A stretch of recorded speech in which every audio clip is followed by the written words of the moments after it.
Hello everyone, इस video में हम क्लास 10 सिविक्स के लास्ट चैप्टर को कंप्लीट करेंगे जिसका नाम है आउटकम्स ऑफ डेमोक्रेसी। इस चैप्टर में हम कुछ जनरल क्वेश्चंस के ऊपर डिस्कशन करेंगे कि डेमोक्रेसी क्या करती है, मतलब डेमोक्रेसी का काम क्या होता है, साथ में हम डेमोक्रेसी से क्या क्या आउटकम्स एक्सपेक्ट कर सकते हैं और ये भी जानेंगे कि हम जो एक्सपेक्टेशंस रखते हैं डेमोक्रेसी से, क्या डेमोक्रेसी उन्हें रियल लाइफ में भी फुलफिल कर पाती है या नहीं कर पाती। इस तरह के कई सारे क्वेश्चंस का आंसर आज हम इस चैप्टर में जानने वाले हैं।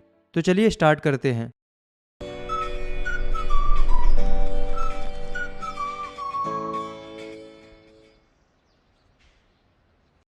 फर्स्ट टॉपिक है हमारा how do we assess democracies outcomes, मतलब हम डेमोक्रेसी के आउटकम्स को असेस कैसे कर सकते हैं, मतलब ये कैसे पता कर सकते हैं कि डेमोक्रेसी के आउटकम्स अच्छे हैं या बुरे हैं, अगर अच्छे हैं तो कितने अच्छे हैं। तो ये सब हम पता कर सकते हैं डेमोक्रेसी को अदर फॉर्म ऑफ गवर्नमेंट से कंपेयर करके, क्योंकि कंपेयर करेंगे तभी तो पता चलेगा कि डेमोक्रेसी क्यों अच्छी है। तो सबसे पहले तो हम ये पढ़ते हैं कि डेमोक्रेसी अगर बाकी फॉर्म ऑफ गवर्नमेंट से अच्छी है तो वो क्यों अच्छी है। Y democracy is a better form of government. तो पहला पॉइंट है it's promote equality among citizens, मतलब डेमोक्रेसी सिटीजन्स में इक्वलिटी प्रमोट करती है, मतलब हर एक सिटीजन को इक्वल माना जाता है। दूसरा, डेमोक्रेसी हर एक इंडिविजुअल की डिग्निटी को इन्हेंस करती है, मतलब हर एक इंडिपेंडेंट के सम्मान को बढ़ाती है। तीसरा, डेमोक्रेसी डिसीजन मेकिंग की क्वालिटी को इम्प्रूव करती है, मतलब डेमोक्रेसी की वजह से अच्छे डिसीजन लिए जाते हैं। चौथा, डेमोक्रेसी कॉन्फ्लिक्ट्स को रिजॉल्व करने के लिए मेथड्स प्रोवाइड करती है। और पांचवा सबसे इम्पोर्टेंट, डेमोक्रेसी गलतियों को सुधारने का मौका देती है। जैसे आपने इलेक्शन में जिस लीडर को चुना है, अगर वो अच्छा परफॉर्म नहीं करता है तो आप उसे अगले इलेक्शन में वोट ना देकर हटा भी सकते हो। इस तरीके से डेमोक्रेसी गलतियों को सुधारने का मौका देती है। तो ये सारे पॉइंट्स देखने के बाद हमें ये पता चलता है कि डेमोक्रेसी अच्छी है अगर हम कंपेयर करते हैं बाकी अदर फॉर्म ऑफ गवर्नमेंट से। लेकिन दोस्तों, अगर हम रियलिटी में देखें तो लोगों के मन में एक डिलेमा है। डिलेमा यानी कि लोगों के मन में ऐसे विचार या लोग ऐसे सोचते हैं कि डेमोक्रेसी प्रिंसिपल्स में तो अच्छी है, लेकिन जब उन प्रिंसिपल्स को प्रैक्टिस करने की बात आती है तो प्रैक्टिस करने के मामले में डेमोक्रेसी उतनी अच्छी नहीं है। तो ऐसा लोग मानते हैं। लोगों का ये मानना गलत नहीं है, क्योंकि रियलिटी में अगर प्रैक्टिकली देखा जाए तो डेमोक्रेसी जिस तरह की प्रिंसिपल्स में दिखती है उस हिसाब की रियलिटी में नहीं दिखती। लेकिन दोस्तों, हमें एक चीज़ समझनी होगी कि डेमोक्रेसी एक just a form of government है, मतलब केवल एक तरह की गवर्नमेंट की फॉर्म है या किसी देश को चलाने का एकमात्र तरीका है। इसलिए हम जैसे आउटकम्स एक्सपेक्ट करते हैं डेमोक्रेसी से, अक्सर वो आउटकम हमें रियलिटी में देखने को नहीं मिलते। पर कुछ ऐसे आउटकम्स हैं जो हम हर एक डेमोक्रेसी से एक्सपेक्ट कर सकते हैं। मतलब अगर किसी कंट्री में हम डेमोक्रेसी कह रहे हैं तो उनमें ये बेसिक आउटकम्स तो देखने को मिलेंगे ही मिलेंगे। तो ये कुछ पॉलिटिकल आउटकम्स है डेमोक्रेसी के, that is accountable, responsible and legitimate government. मतलब डेमोक्रेसी की जब भी बात होगी तो उसमें ये तीन चीज़ें तो देखने को मिलेंगी ही मिलेंगी। पहली कि वो अकाउंटेबल होगी, यानी कि वो जवाबदेही होगी, यानी कि लोगों को आंसरेबल होगी। दूसरी वो रिस्पॉन्सिबल होगी, यानी कि जिम्मेदार होगी। और तीसरी वो लेजिटिमेट होगी, यानी कि जेन्युइन होगी, ट्रस्टवर्दी होगी। तो सबसे पहले अकाउंटेबल देखते हैं कि हाउ डेमोक्रेसी इज अकाउंटेबल। तो सबसे पहली बात है कि हम डेमोक्रेसी को अकाउंटेबल इसलिए कहते हैं क्योंकि डेमोक्रेसी में लोगों के पास राइट होता है अपने रिप्रेजेंटेटिव को चूज करने का इलेक्शन की मदद से, और यही इलेक्टिव रिप्रेजेंटेटिव गवर्नमेंट फॉर्म करते हैं और लोगों के बिहाफ पर पार्टिसिपेट करते हैं डिसीजन मेकिंग प्रोसेस में, मतलब लोगों के लिए डिसीजन लेते हैं। इसलिए ये लोग जनता के लिए आंसरेबल भी होते हैं, यानी कि अकाउंटेबल होते हैं।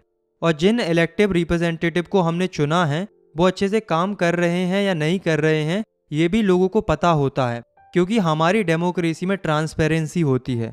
ट्रांसपेरेंसी मतलब कि सरकार किस तरीके से काम कर रही है ये लोगों से छिपा नहीं होता, लोगों को पता होता है।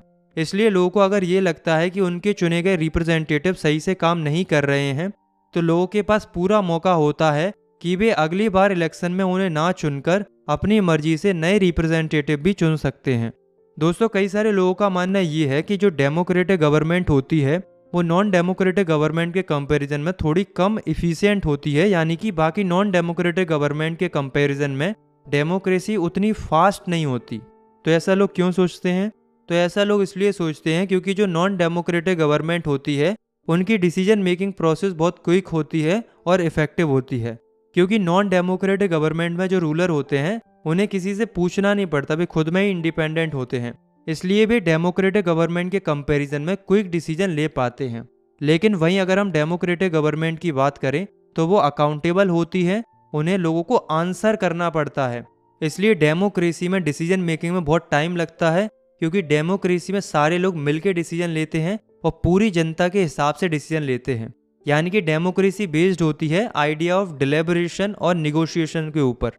इसलिए डेमोक्रेसी में डिसीजंस भले ही डिले होते हैं पर वो बहुत अच्छे डिसीजन निकल के आते हैं। अब हम दूसरा आउटकम देखते हैं जो कि हर एक डेमोक्रेसी में देखने को मिलता है कि डेमोक्रेसी एक रिस्पॉन्सिव गवर्नमेंट होती है। क्यों होती है? क्योंकि डेमोक्रेटिक गवर्नमेंट हमारी ज़रूरतों और हमारी मांगों के हिसाब से रिस्पॉन्ड करती है, हमारी ज़रूरतों के लिए काम करती है, जैसे कि regular free and fair elections करवाना, ओपन एंड पब्लिक डिबेट होना मेजर पॉलिसीज़ के ऊपर, सिटीजन्स को राइट टू इन्फॉर्मेशन प्रोवाइड कराना, गवर्नमेंट और उसकी फंक्शनिंग की।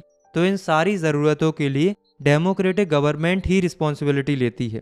भले ही डेमोक्रेसी कुछ एक्सपेक्टेशंस को पूरा करने में पीछे रह जाती है, लेकिन कई जो बेसिक नीड्स और डिमांड्स होती हैं उनमें डेमोक्रेसी अच्छे से रिस्पॉन्स करती है। इसलिए हम डेमोक्रेसी को एक रिस्पॉन्सिबल गवर्नमेंट कहते हैं।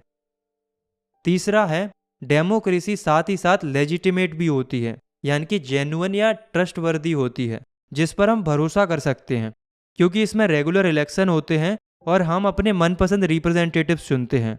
अब दोस्तों ऐसा नहीं है कि वो डेमोक्रेटिक गवर्नमेंट है तो वो आपको हमेशा ही सेटिस्फाई करेगी।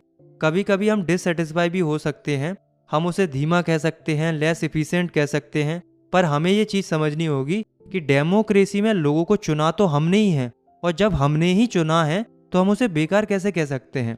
इसलिए डेमोक्रेसी एक लेजिटिमेट फॉर्म ऑफ गवर्नमेंट होती है जिस पर हम भरोसा कर सकते हैं, क्योंकि हमारे द्वारा ही चुने गए लोग उसमें हैं।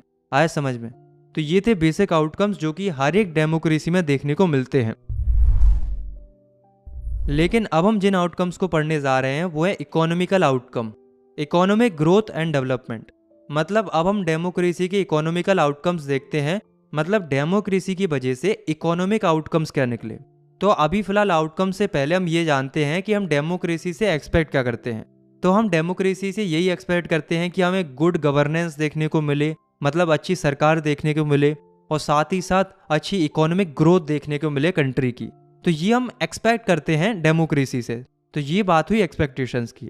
पर क्या लगता है आपको कि जैसा हम चाहते हैं वैसा रियलिटी में होता भी है? नहीं होता। अगर हम रियलिटी की बात करें तो इकोनॉमिक ग्रोथ के मामले में डेमोक्रेसी ने उतने अच्छे आउटकम्स प्रोड्यूस नहीं किए हैं। अगर हम 1950 से 2000 का डाटा देखें तो जो डिक्टेटरशिप वाली कंट्रीज होती हैं उनमें इकोनॉमिक ग्रोथ ज़्यादा पाई गई है डेमोक्रेसी के कंपैरिजन में।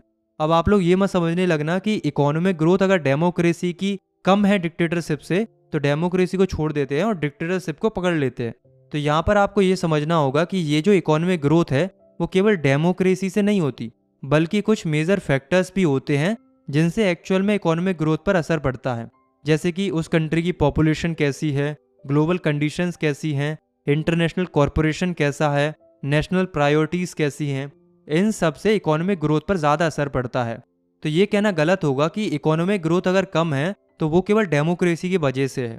और दूसरी बात ये है कि अगर हम लेस डेवलप्ड कंट्रीज़ के इकोनॉमिकल डेवलपमेंट को सही से एनालाइज करेंगे तो ये देखने को मिलेगा कि डिक्टेटरशिप वाली कंट्रीज़ और डेमोक्रेसी वाली कंट्रीज़ के इकोनॉमिक डेवलपमेंट में बहुत ज़्यादा डिफरेंस नहीं है, नेग्लिजिबल डिफरेंस है। मतलब दोनों के इकोनॉमिक डेवलपमेंट में ज़्यादा अंतर नहीं है। डेमोक्रेसी मामूली सी पीछे है और मात्र इतने से ज़्यादा फर्क नहीं पड़ता, और ना ही इतने के चक्कर में हम डेमोक्रेसी की बाकी कई सारे अच्छे आउटकम्स को नहीं भूल सकते।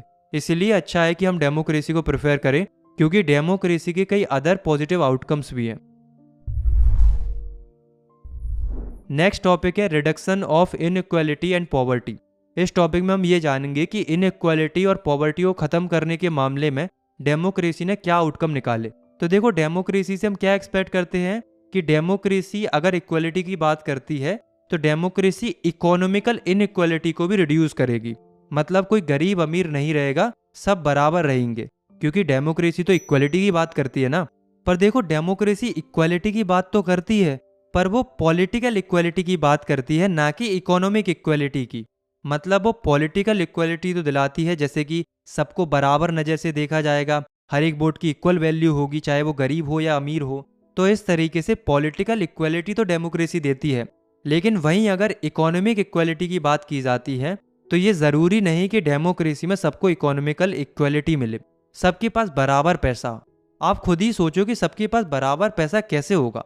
जो मेहनत करेगा वो ज़्यादा ले जाएगा।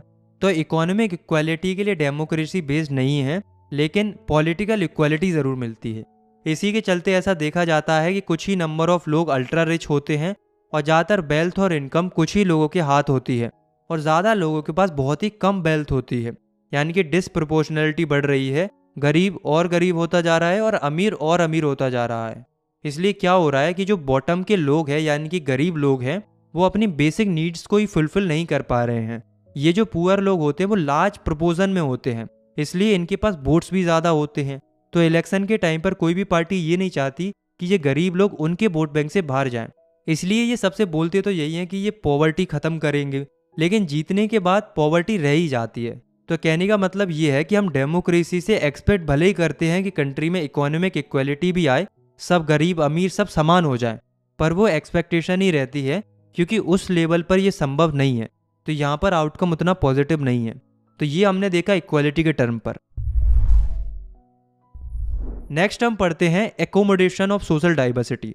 मतलब डेमोक्रेसी सोशल डाइवर्सिटी को एकोमोडेट करने के मामले में क्या क्या आउटकम्स प्रोड्यूस करती है। तो देखो, सबसे पहले हम ये समझते हैं कि ये सोशल डाइवर्सिटी क्या होती है। तो सोशल डाइवर्सिटी मतलब जो अलग अलग प्रकार के लोग रहते हैं, जो विविधता सोसाइटी में देखने को मिलती है, जैसे कि जेंडर को लेकर, रिलीजन को लेकर, कास्ट को लेकर, और भी कई तरीके से जो लोग बटे हुए होते हैं, इन्हीं को हम सोशल डाइवर्सिटी कहते हैं। मतलब भांति भांति प्रकार के अलग अलग तरह के लोग देखने को मिलते हैं, अलग अलग ग्रुप के लोग देखने को मिलते हैं। तो डेमोक्रेसी क्या करती है, इसी सोशल डाइवर्सिटी को एकोमोडेट करती है, यानी कि लोगों को आपस में एक साथ जोड़ के रखती है। देखो, डेमोक्रेसी से हम एक्सपेक्ट क्या करते हैं, हम एक्सपेक्ट ये करते हैं कि डेमोक्रेसी की वजह से हार्मोनियस सोशल लाइफ देखने को मिले। मतलब सभी तरह के लोग बिना लड़े झगड़े एक साथ रहें खुशी खुशी। तो ये हम एक्सपेक्ट करते हैं डेमोक्रेसी से। तो क्या ये डेमोक्रेसी इस एक्सपेक्टेशन को पूरा कर पाती है? वेल, ये जो सोशल डिफरेंसेस होते हैं, डेमोक्रेसी उन्हें रिड्यूस तो नहीं कर सकती, लेकिन केवल डेमोक्रेसी की वजह से हम उन्हें एकोमोडेट कर सकते हैं। मतलब सबको एक साथ जोड़ के रखा जा सकता है, लोग खुशी खुशी एक साथ रह सकते हैं बिना लड़े और बिना कॉन्फ्लिक्ट्स के। और ऐसा करना केवल डेमोक्रेसी में ही संभव है, बाकी नॉन डेमोक्रेटिक कंट्रीज में तो ये भी करना मुश्किल है। एकोमोडेशन केवल डेमोक्रेसीज में ही हो सकता है। अब दोस्तों, अगर हम डेमोक्रेसी को अकोमोडेटिव कह रहे हैं, तो डेमोक्रेसी एकोमोडेटिव तभी होगी जब वो ये दो कंडीशन फॉलो करेगी। केवल ये कह देने से कि हमारे पास डेमोक्रेसी है, इस चीज़ से सोशल डाइवर्सिटी एकोमोडेट नहीं हो जाती। दो कंडीशन भी फुलफिल होनी चाहिए। पहली कि जो मेजॉरिटी होगी उसे माइनॉरिटी के साथ मिलके काम करना होगा, मिलके चलना होगा। दूसरा, हमें ये पता है कि डेमोक्रेसी का मतलब होता है रूल ऑफ मेजॉरिटी, यानी कि मेजॉरिटी ऑफ लोग जिन्हें चुनते हैं वही लोग सरकार चलाते हैं। लेकिन इसका मतलब ये नहीं है कि मेजॉरिटी कम्युनिटी रूल करे, क्योंकि रूल मेजॉरिटी का है, मेजॉरिटी कम्युनिटी का नहीं है। इसी का एग्जाम्पल है श्रीलंका। हमने देखा था कि श्रीलंका भले ही अपने आप को डेमोक्रेटिक कहता था, पर वहाँ मेजॉरिटी रूल नहीं था, बल्कि मेजॉरिटी कम्युनिटी रूल था, जिसकी वजह से वहाँ कॉन्फ्लिक्ट्स देखने को मिले। तो कहने का मतलब ये है कि डेमोक्रेटिक गवर्नमेंट सबसे बेस्ट आउटकम्स प्रोड्यूस करके देती है सोशल डाइवर्सिटी को एकोमोडेट करने के मामले में, बशर्ते उस डेमोक्रेसी में ये दो कंडीशन फॉलो होनी चाहिए। आया समझ में? लास्ट टॉपिक है dignity and freedom of citizen. इसमें हम ये जानेंगे कि सिटीजन की डिग्निटी और फ्रीडम को लेकर डेमोक्रेसी की क्या स्थिति है। तो डेमोक्रेसी की अगर हम बात करें तो किसी इंडिविजुअल की डिग्निटी और फ्रीडम को प्रमोट करने के मामले में डेमोक्रेसी से अच्छी कोई भी फॉर्म ऑफ गवर्नमेंट नहीं है। अगर हम वर्ल्ड वाइड डेमोक्रेसीज की भी बात करें तो रिस्पेक्ट और फ्रीडम को लेकर डेमोक्रेसीज को काफ़ी रिकॉग्निशन मिला है, लेकिन स्टिल अभी भी थोड़ी बहुत कमियां हैं। क्यों? क्योंकि हिस्टोरिकली हमने देखा है कि जो हमारी सोसाइटी है वो मेल डोमिनेटिंग सोसाइटी रही है, जिसमें महिलाओं ने काफ़ी स्ट्रगल किया है, लेकिन फिर उन्होंने इक्वालिटी के लिए आवाज़ उठाई, जिसके चलते मैन के साथ साथ वुमेन को भी रिकॉग्निशन मिला है। लेकिन इसके बावजूद भी अभी भी वुमेन्स को डिसरिस्पेक्ट फेस करनी पड़ती है। लेकिन अच्छी बात यह है कि डेमोक्रेसी की वजह से वे अपने राइट्स के लिए एटलीस्ट लड़ सकती हैं। बाकी फॉर्म्स ऑफ गवर्नमेंट में तो ऐसा करना भी मुश्किल है। अगर हम अपनी इंडिया की बात करें तो इंडिया में डेमोक्रेसी की वजह से जो डिसएडवांटेजेस कास्ट हैं उन्हें भी इक्वल स्टेटस और अपॉर्चुनिटीज़ मिल पाती हैं, लेकिन फिर भी कास्ट बेस्ड डिस्क्रिमिनेशन तो अभी भी देखने को मिलता है। पर बात वही है कि डेमोक्रेसी इंकरेज करती है सिटीजन्स को, मौका देती है कि वो अपने राइट्स के लिए लड़ सकते हैं।